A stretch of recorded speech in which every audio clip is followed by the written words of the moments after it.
I'm hearing my boy Kwarm's. Yes, brother. Kwarm's another loss, man. In fact, 2 in 1. Because not only did we lose the game, we also lost the penalty shootout. Yeah, but let's start with the game, man. I mean, 3-2. We was expecting to see an improved performance after the disappointment against Tottenham. I think it's probably fair to say that we were worse today than we were against Tottenham. What do you reckon? Yeah, I mean, is it just pre-season or is there a bigger problem at hand? I don't know. I think I said in the last game against Spurs, we was kind of flat. We looked flat. And we seemed very one-sided. You remember when I was saying we seemed very one-sided in the sense we're forcing play too much on our right-hand side. Obviously, we went a goal down, or we went, 2 goals down? After we had like maybe an opportunity with that Martinelli header where it came off his shoulder.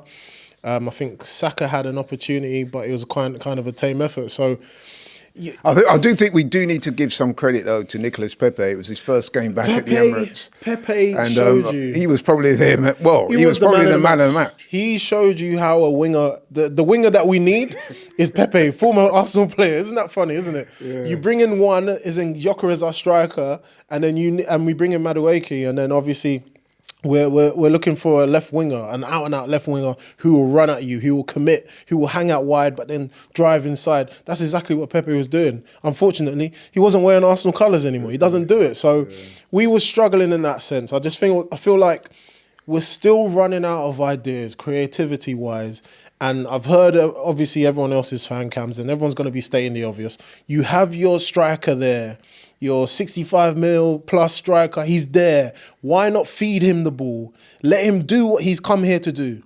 But it just seems like everyone was just going around the houses to get the ball to Gyökeres. So I think this is one of the things I'd highlighted previously when I said that the problem with Gyökeres taking so much time to arrive at the club. I know that the club was going back and forth in the negotiations, but the problem with that is that because we don't play like that traditional number 9, we're going to have to get used to him. He's going to have to get used to us. Yeah. You need time to build that. And I think we saw today that it's still not quite meshing right. It's not meshing right, but I think to the eye, to the educated eye, as some people would say, there was aspects of his game that was good. His movement was very good off the last man of the shoulder, of the last defenders. The times that he had to make his own chances. So what he done is he peeled off to the left, and then I think he had to get past one man, get past another man, and he tried to shoot. That shows his power. That shows his relentlessness in the game, and that's something that you need. So I feel like he will get up to scratch. But the one thing I have to question is Arteta taking him off. I just feel like... Well, he gave him an hour. But the problem with that is, I mean, an hour... No, but to be fair to Arteta, an hour would normally seem more than enough for it, given that he's, you know what I mean, he's come to the club late. It was his first start. So you don't want to overburden him, don't want to, you know what I mean? No. Yeah, I hear what you're saying. What I'm trying to say is, it was his first start. So you don't want to like run him into the ground on the first occasion. João Pedro, someone said, shout out to whoever said it in the super chat. João Pedro joined Chelsea and he played for Chelsea and he scored for Chelsea. They won a trophy straight away. I'm pretty sure they wasn't worrying about running him into the ground. Let's stop all of this whole, we got to give him 60 minutes and we got to take him off. We got to protect. He's a professional. He's born to do this, or he's been training his whole life for this moment. And you're taking him off. But he's not had a proper pre-season with Sporting because of all the problems he had with the transfer. Fair enough. Get him match sharp, match ready. Sometimes. So you not think an hour is long enough? I don't... Look, an hour is long enough, yes, if you have the right preparations in the pre-seasons. But I feel like if you want him ready for Man United, he's got to play a bit longer. And just as he was finding his feet, he had his shot, straight away, let's get him off now. Bro, let him find his rhythm. It's all about, the game is about rhythm. People are like laugh about it or say, like Kwarmie, you're going on. I'm like, no, it's about rhythm. You have to allow the players to find the rhythm, especially with strikers, because it's about their confidence. If they don't find it, it's very hard for them to start scoring. So I just feel like is Arteta, he's making it a bit harder for himself because he's going to need Gyökeres to be scoring on all cylinders. Because if he doesn't score against Man United, what do you think they're going to be saying? Well, I mean, you do make a good point because I was a little bit frustrated as well because I wanted him to stay on for longer. But then I realised he did play, 60, 65 minutes. There is another game this weekend. We must not forget that. So, you know, that's another opportunity before Man United. So you will get more minutes. It's true. You might get more minutes there, but I'm just worried about the fact, are we staggering to start the season? You see, there's certain teams I look at Liverpool, and although like they might not have got the result, you're seeing their performances. You're seeing the quickness, the sharpness in their movement. Florian Wirtz, Gakpo, Ekitike, they're moving the ball quick in the final third. We get it, and it's very lethargic, and it's Declan Rice will beat a man, and then he'll spray it over to the right. Saka will get it, and then it's okay, drop a shoulder. No one's there to support him, poor thing. It's the same thing. Like I said, I can predict the same thing to happen.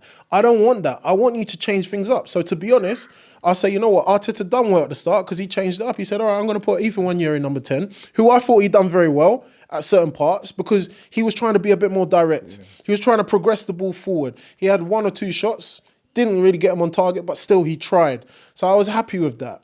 But I think the person who probably stole the show, again, is the person that they're saying, whoa, take it easy. No, don't get too ahead of yourself. He's playing better than half of the men on the squad, on our team. We're talking Max Dowman. 15-year-old. When I said the word relentless, he's relentless.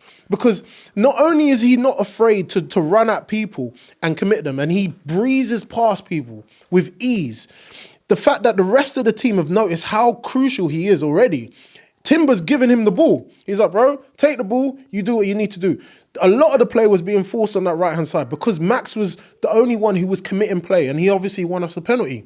So it's funny that after all of this, when we got Noni in, we got Zubimendi in, Max is the one who's stealing the show. That's where it rings alarm bells for me because I'm saying, you lot have all got experience. How are you letting the academy boy come in, steal the show, and it's fantastic he's doing it, but that shouldn't really be happening. But then it also shows you how good he is. He's fantastic. He will be a fantastic player. But for me, it's like, when I'm looking at Atletico Bilbao now, I'm saying, surely he should be starting. Surely he should be playing a bit more. I don't want to hear this 15-year-old rubbish anymore because when I'm looking on the left-hand side and I'm seeing Martinelli head down, run, road runner, cut back or lose the ball or get brushed off the ball. I've been saying it since last season, people. So I apologise. This isn't a hate to Martinelli. It's just I'm watching the players. They're not performing enough for me. Doesn't matter if it's pre-season. He's been doing it before. Arteta needs to change that left. And even if he brings Noni in a bit earlier, that's fine. But for me, something definitely needs to be done. And that's why we're crying out for, let's say, an Eze to come in because he gives you something different in that final third. So, yeah, for me, it's disappointing how the game has gone. It's disappointing those last 2 games. Yes, AC Milan was good, but I just feel like Spurs and Villarreal kind of exposed a lot of the weaknesses that we still have. And you still wonder, has it been addressed?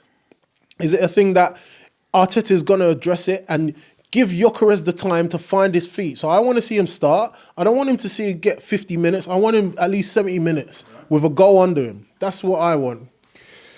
The big man has spoken, and I hope Arteta's listening.